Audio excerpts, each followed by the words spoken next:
Change News. This is Voice of Change Radio News. I'm Amanda Kumalo. A quick look at stories making the headlines. Leaders converge for Transform Africa Summit. In business news, Belarus makes bold showcase at ZITF. In regional and international news, South Africa's Ramaphosa says ruling party wants country to quit ICC. In sports news, Mukamba boost for Dynamos. The news in detail. King Swati III of the Kingdom of Eswatini landed in Victoria Falls yesterday evening to become the first head of state to arrive ahead of the Transform Africa Summit TAS that starts this morning. He was welcomed by Foreign Affairs and International Trade Minister Ambassador Frederick Shava and other government officials. He will join other heads of state that are expected to arrive this morning for the 6th edition of TAS before heading to Bulawayo, where he is expected to officially open the 63rd edition of the Zimbabwe International Trade Fair on Friday. The 3-day summit is an annual forum that brings together global and regional leaders from government, business and international organizations to collaborate on new ways of shaping, accelerating and sustaining Africa's ongoing digital revolution. It is running under the theme Connect, Innovate and Transform, and is the first time the event is being held outside Rwanda, which hosted the previous 5 editions.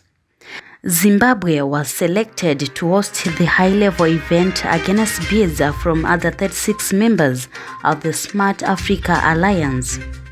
Moving on, Information, Publicity and Broadcasting Services Minister Senator Monica Mutsvangwa will tomorrow preside over the inaugural high-level Zimbabwe International Trade Fair ZITF Media Indaba in Bulawayo to enhance the framing of the National Development Agenda and buttress the country's drive towards realization of an upper-middle income economy vision by 2030. Guided by the National Development Strategy NDS1, the media industry is expected to play a key role in shaping the national development discourse by aiding conducive image building and stakeholder awareness as critical building blocks towards transforming the country. A look at business news. A total of 11 companies from Belarus are exhibiting at the ongoing Zimbabwe International Trade Fair ZITF in Bulawayo as cordial bilateral relations between the two countries continue to blossom. The massive footprint of Belarusian businesses follows the recent visit to Zimbabwe by President Alexander Lukashenko in January this year. Among the exhibiting Belarusian companies are those who are into agriculture, mining, and machinery manufacturing and trading.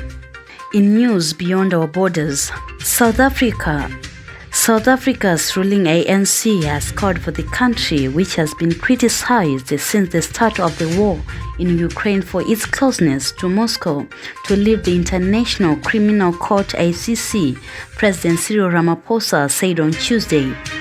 The Hague-based ICC issued an arrest warrant in March for Russian President Vladimir Putin for the war crime of deporting Ukrainian children. Pretoria is due to host a summit of the BRICS, a group of countries including South Africa, Brazil, China, India and Russia in August. The ruling party has decided that it is prudent for South Africa to withdraw from the ICC, President Ramaphosa said.